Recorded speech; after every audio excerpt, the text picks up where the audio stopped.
Hello and welcome to Verbal to Visual. I am your host Doug Neill, and in this video I would like to give you an update on the big resource that I am creating throughout 2017, a resource called Sketchnoting in the Classroom. This is a resource designed for educators who want to bring the tool of visual note-taking into their classroom. And if that project sounds entirely new to you, then go check out the video in which I announce it, and then come back to this one. All right, let's get into this update.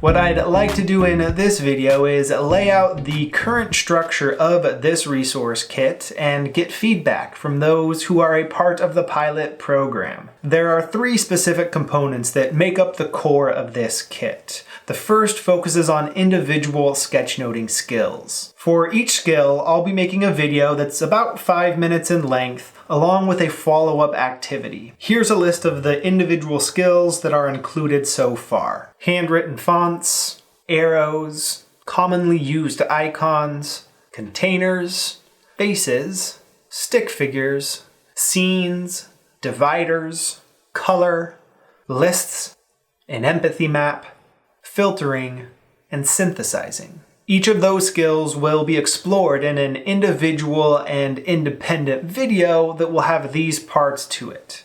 A brief introduction, then a section called Where Have I Seen That Before? To connect these specific skills to life experiences that students have had. Then a section on how to use it while taking notes. Then one on how to make the marks. And finally, I'll turn it over to the instructor who can either use the follow-up activity that I provide or introduce their own activity. The idea with these individual independent videos is that they'll provide flexibility in how you use them in your classroom. You could introduce one new skill each week, maybe a couple each week, or maybe even one every day if you want to do a more condensed exposure to sketchnoting. I'll also be providing suggested sequences so that you can introduce these skills in an order that makes sense and flows well. So that's the first component, individual sketchnoting skills. Next, we've got sketchnoting processes, which will encourage students to combine a specific set of individual sketchnoting skills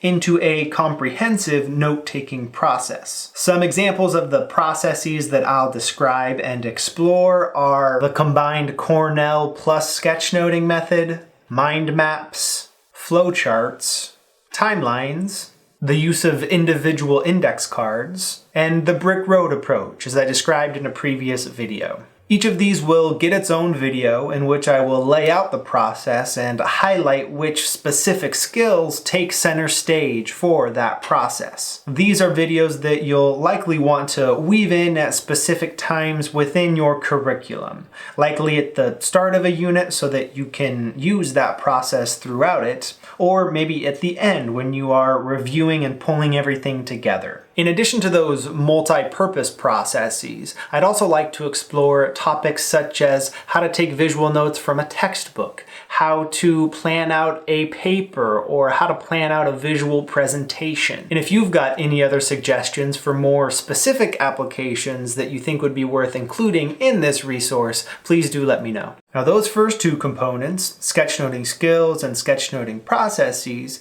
include videos and activities designed to be used directly with your students. The third component is directed toward you, the instructor. That component will explore subject-specific sketchnoting. Here I'll be exploring how best to use sketchnoting in each of these subjects: social studies, science, math, language arts, physical education, art, foreign language, journalism, and cross-discipline projects as well. For each subject, I'll make a video that shares how you might use specific skills and processes within your classroom, both as an instructional tool and as a tool that your students can use while learning that subject. Within this third component, then, we'll be combining the individual skills from component 1 and the processes from component 2 into subject-specific applications that are well aligned with the core themes and learning goals of that subject. So these three components are what I'm now focused on building out, along with the card deck of quick prompts that I mentioned in the announcement video. So that's the current state of the structure of this resource kit. And as I start to plan out some of the details that will make up each of those videos and activities, I would still love to hear your feedback. Feel free to let me know what you think with a comment on Facebook or YouTube, or reach out via email if you're already a part of this pilot program. And if you're not yet part of this program, but like the sound of all these resources that I just described,